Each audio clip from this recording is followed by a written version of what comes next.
ইংরেজি গান দিয়ে ক্যারিয়ার শুরু করেছিলেন কণ্ঠশিল্পী ও অভিনেত্রী জেফার রহমান। মাঝে বাংলা গান নিয়ে ব্যস্ত ছিলেন এই তারকা।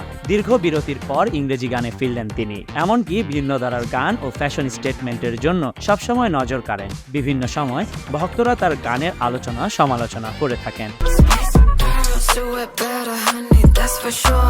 সম্প্রতি ওকে ব্রো রেকর্ডসের ইউটিউব চ্যানেলে স্পাইসি শিরোনামে গানটি প্রকাশ পেয়েছে। এরপরেই সামাজিক যোগাযোগ মাধ্যমের বিভিন্ন পেজ ও ইউটিউব চ্যানেলে সমালোচনার ঝড় বয়ে যাচ্ছে, যেখানে ভক্তদের মাঝে দেখা দিয়েছে তর্ক বিতর্ক।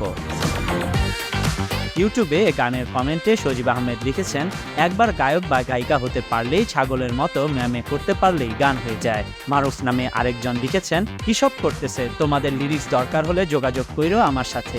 আমার নিজের লেখা অনেক গান আছে, সেগুলো ফ্রিতে নিয়েও দরকার হয়, ক্রেডিটও লাগবে না ভাই, তাও এসব কইরো না দয়া করে। বাংলার একটি সৌন্দর্য আছে, সম্মান আছে, অন্তত সেটি বজায় রেখে গান বানাও প্লিজ।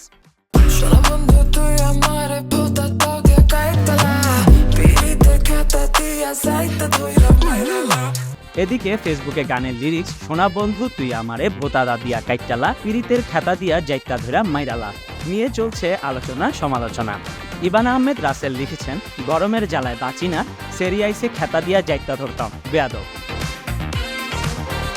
উল্লেখ্য, যুক্তরাষ্ট্রের লস অ্যাঞ্জেলসে স্পাইসি গানের দৃশ্য ধারণ করা হয়েছে। গানটির প্রযোজক ফুয়াদ আল মুক্তাদির, গানে র্যাপ পার্টে গিয়েছেন মার্কিন শিল্পী হ্যাজেল রোজ। জেফার রহমান বাংলাদেশের প্রথম ইউটিউব বেস্ট মিউজিশিয়ান। তরুণ প্রজন্মের কাছে বেশ পরিচিত মুখ, তবে সেটি সঙ্গীত শিল্পী হিসেবে। এর বাইরে তিনি নিজেই গান লিখেন, সুর করেন। এছাড়াও তার আরেকটি পরিচয়, তিনি একজন প্রযোজকও। Khandaker Ishtiaq, news now 24।